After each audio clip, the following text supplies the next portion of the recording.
دالتی خلا کے خلاف آج کل میں بہت چیخ رہا ہوں نا، تو اس پہ بھی قرآن کی آیتوں کے لیبل لگا دیے انہوں نے.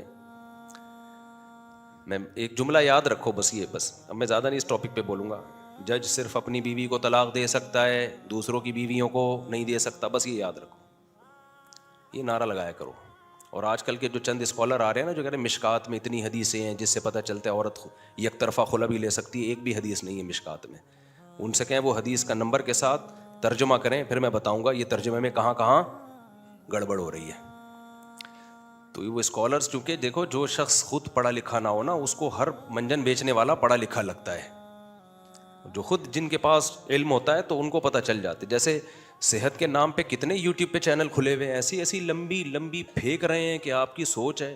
کوئی حکومت ان کے خلاف ایکشن لیتی ہے پاکستان میں؟ نہیں ہے. ڈاکٹر سے پوچھیں گے وہ بتا دیں گے بھائی منجن ہے بھائی. آج کل ایک کیٹو ڈائٹ بہت آئی ہوئی ہے، پتہ ہوگا نا آپ کو، کیٹو ڈائٹ کیٹو ڈائٹ کیٹو ڈائٹ. میں بھی بہت سنتا تھا، میں نے ڈاکٹروں سے، بڑے ڈاکٹروں سے رابطہ کیا. انہوں نے کہا یار یہ مجھے بھی لگتا تھا یہ نیچرل نہیں ہے. انسان ہمیشہ سے اناج کھاتا آ رہا ہے، اناج ہمیشہ سے. انسان کی بنیادی خوراک میں کیا ہے؟ اناج. مجھے لگتا تھا یار یہ کچھ مبالغہ ہو رہا ہے بہت زیادہ. وزن کم کرنے کے لیے بس ہر وقت اسی کو، وہ بعض لوگ بہت مبالغہ کر رہے ہیں. اور ان کا پھر پتہ چلا، میں نے تحقیق کرائی، اپنا بزنس ہے اس کا. میں نے بڑے بڑے ڈاکٹروں سے، میں کبھی بھی خود تجزیہ نہیں کرتا میڈیکل سائنس میں نا، کسی کا کلپ دیکھ کے یہ کلپ دیکھوں اور میں خود فیصلہ کر کے لوگوں کو گائیڈ کرنا. میں نے ڈاکٹروں سے رابطہ کیا.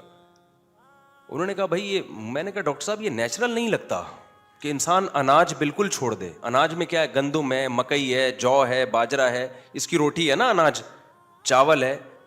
یہ تو کبھی بھی انسان نے یہ نہیں کیا. جنگلوں میں رہنے والے کوئی کرتے ہوں گے، لیکن نارمل تو ہمیشہ یہ کھاتے رہے ہیں. تو مجھے 2-3 ڈاکٹروں نے کہا یہ بہت ڈینجرس ہے. اگرچہ کچھ ڈاکٹروں کی یہ تحقیق ہے، لیکن یہ تحقیق ابھی تجربوں کی مراحل سے گزر رہی ہے. کل جب اس کے سائیڈ ایفیکٹ سامنے آئیں گے نا، تو پھر یہ ڈاکٹر رجوع کا اعلان کریں گے. تو کبھی بھی اپنے آپ کو اس تجربے کی بھینٹ مت چڑھاؤ. ہاں یہ ضرور ہے کہ آپ گندم مت کھاؤ بھائی، اگر اناج میں گندم نقصان، کیونکہ آج وہ گندم نہیں ہے جو پہلے تھی. پہلے گندم کچھ اور تھی، آج گندم ہائیبریڈ گندم ہے، اس میں کاربوہائیڈریٹ بہت زیادہ ہے، تو وہ جسم کو موٹا کر رہی ہے. تو گندم چھوڑ کے مکئی پہ آ جاؤ، مکئی چھوڑ کے باجرے پہ آ جاؤ، باجرے کی روٹی کھا لو. وہ نہیں کھاتے تو جو کی روٹی کھا لو، جو سنت بھی ہے. ہمارے نبی نے ساری زندگی جو کی روٹی کھائی ہے. لیکن بالکل اناج سے اجتناب کر لینا یہ ٹھیک نہیں ہے. فائدے ہوں گے اس کے، فیٹی لیور ختم ہو گیا، فائدے بہت ہیں. لیکن جب آپ نیچر سے بغاوت کرتے ہو نا، تو بہت سے فائدوں کے اندر کچھ خطرناک قسم کے نقصانات ہو رہے ہوتے ہیں جو اس وقت آپ کے سامنے نہیں آتے. کل یہ ڈاکٹر رجوع کر لیں گے. ایکچولی وہ جیسے پہلے کہتے تھے نا انڈے کی زردی نہ کھاؤ، کتنے لوگ انڈے کی زردی جیسی لذیذ چیز سے محروم ہو گئے.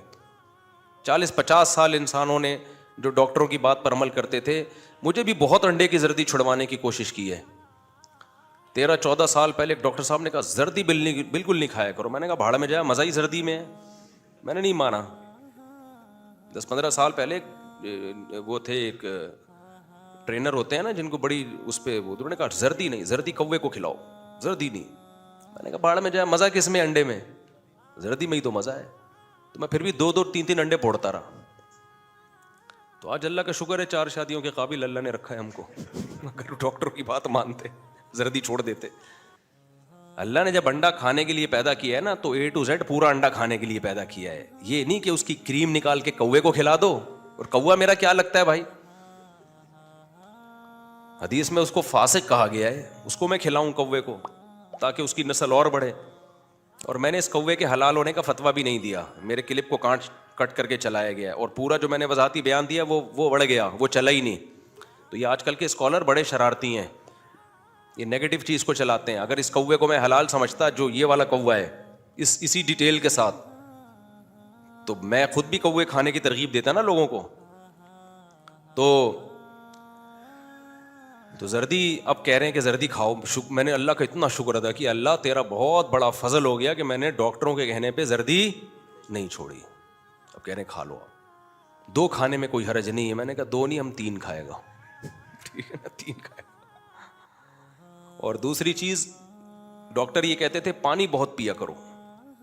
ہر بندے کو روزانہ 15 گلاس پانی، 16 گلاس پانی، کیونکہ ہماری باڈی میں پتہ نہیں 70% پانی ہے کہ 80% پانی. بچپن سے یہ بات میری سمجھ میں نہیں آتی تھی کہ باڈی میں اگر 80% پانی ہے، چلو ہوگا، مجھے نہیں پتا کہ 80% ہے کہ 90%، سارا ہی پانی پانی بھی کیوں نہ ہو، تو جتنی بھی چیز ہے اس کے لیے قدرت نے ایک سیٹ اپ بنایا ہے نا.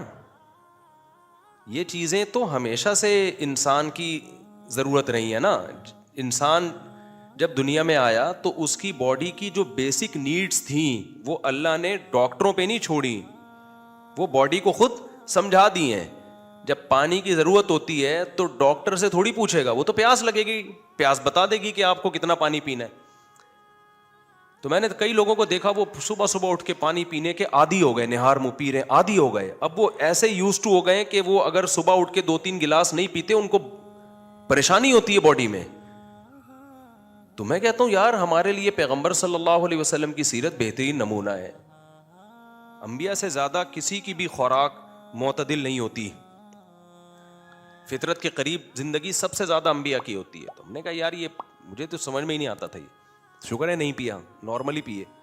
اب جو اچھے ڈاکٹر ہیں وہ منع کر رہے ہیں، نیٹ پہ آپ کو مل جائیں گے، وہ کہہ رہے ہیں نہیں بھائی جتنا پیاس ہے. ہاں کوئی بیماری ہو تو ایک الگ بات ہے، جیسے شوگر کے پیشنٹ کو کوئی ڈاکٹر ریکمینڈ کر دے کہ شوگر کو کنٹرول کو، بیماری ہو تو ایک الگ دوا کے طور پر. نارمل آدمی کو بھائی نارمل زندگی گزارنی چاہیے، بہت زیادہ ڈاکٹروں کو مسلط نہیں کریں، اور اگر کرنا ہے تو کسی اچھے پڑھے لکھے ڈاکٹر کو کریں جو نیچر کو بھی جانتا ہو، جو اعتدال والا ڈاکٹر ہو. ایسے بھی ہیں الحمدللہ. تو کہاں سے کہاں پھر مجھے ایک بندہ چاہیے جو ہر وقت مجھے پٹری پہ لا کے رکھے. تو یہ جو ہے نا وہ نہیں، یہ پانی کی بات کہاں سے آئی. ہاں کیٹو ڈائٹ کی بات کر رہا تھا. تو آپ وزن کم کریں، اس میں اناج جو ہے نا، اناج ختم نہ کریں، کم کر دیں. بے شک جن لوگوں کا وزن زیادہ ہے، گندم تو میرا ایک بیان ہے گندم کی فضیلت پر، 10-15 سال پہلے آڈیو بیان ہوا تھا کہ گندم کیا چیز ہے، تو اس کے بڑے بڑے فضائل سنائے تھے. لیکن مجھے اس وقت یہ نالج نہیں تھی کہ وہ جو گندم تھی نا وہ ونس اپون اے ٹائم تھی، اب وہ گندم چینج ہو چکی ہے. تو اب جو گندم آ رہی ہے نا وہ ہائیبریڈ گندم ہے، یہ اس میں کاربوہائیڈریٹ کا ریشو بہت زیادہ ہے. اس لیے اس کو تو ڈاکٹر سارے اتفاق ہے کہ اس کو آہستہ آہستہ زندگی سے نکالو. نکال نہیں سکتے کم کر دو، سوائے 2 پراٹھوں کے جو صبح میں پھوڑتا ہوں بس. تو کم کر دیں، اناج کو ختم نہ کریں. جن کا وزن بڑھ رہا ہے وہ کیا کر دیں، کم کر دیں. بالکل ہی آ کے اس پہ گوشت اور فیٹ کھانا شروع کر دینا. تو اور جو لوگ یہ بہت زیادہ ترغیبات دے رہے ہیں ان میں سے میجورٹی کا اپنا بزنس بھی ہے. ایک صاحب مجھے کہنے لگے مصعب یہ کیٹو ڈائٹ کا ڈبہ کہاں سے ملے گا، میں بھی خریدنا چاہتا ہوں، سنا ہے بنا بنایا آج کل مل رہا ہے. میں نے کہا چھوڑو یار، کسی کے بزنس کا حصہ کیوں بن رہے ہو. تم نے وزن کم کرنا ہے، ورزش کرو اور تھوڑا سا روٹی چاول کم کر دو، اور یہ آئلی چیزیں کم کر دو، ختم، آئلی چیزیں تو ختم کر دو، دیسی چیزوں پہ آ جاؤ. تو بس جتنا ہو جائے کافی ہے، اس سے زیادہ نہیں. کہ اللہ تعالیٰ نے کسی کو موٹا بنایا، کسی کو دبلا بنایا، کسی کو مختلف ڈیزائن کے اللہ نے لوگ پیدا کیے ہیں. اس ڈیزائننگ کو بہت زیادہ چینج کرنے کی کوشش کرو گے تو ہینڈسم اسمارٹ تو ہو جاؤ گے، ٹھیک بہت جلدی پروگرام کیا ہو جائے گا، ختم ہو جائے گا. اس لیے نارمل رہا کرو، زیادہ ٹینشن نہ لو، بھاگو دوڑو، خوراک کم کھاؤ، اچھی کھاؤ بس. اور بالکل اناج کو اپنی زندگی سے نکال دینا یہ کسی بھی صورت میں ٹھیک نہیں ہے. گندم چھوڑ دو تو مکئی کی روٹی کھانا شروع کر دو. روٹی ہمیشہ سے لوگوں نے، یہ روٹی کی تو جنگ ہو رہی ہے.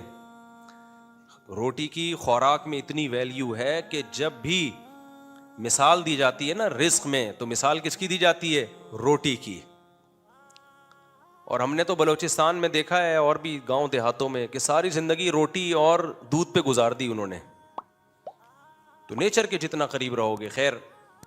اچھا نیچر پہ یہ بھی یاد آ گیا کہ دودھ کو پہلے ڈاکٹر کہتے تھے نا بوائل کر کے پیو. میں نے ایک بیان آیا تھا کہ بوائل کر کے نہ پیو، کچا دودھ تازہ پیا کرو. تو بڑا میرا مذاق اڑایا گیا تھا، یہ دیکھو مولوی لوگوں کو جراثیم پلا رہا. اب ڈاکٹروں نے کہنا شروع کر دیا ہے کہ ادھر جانور سے دودھ نکالو، ادھر فوراً پیو.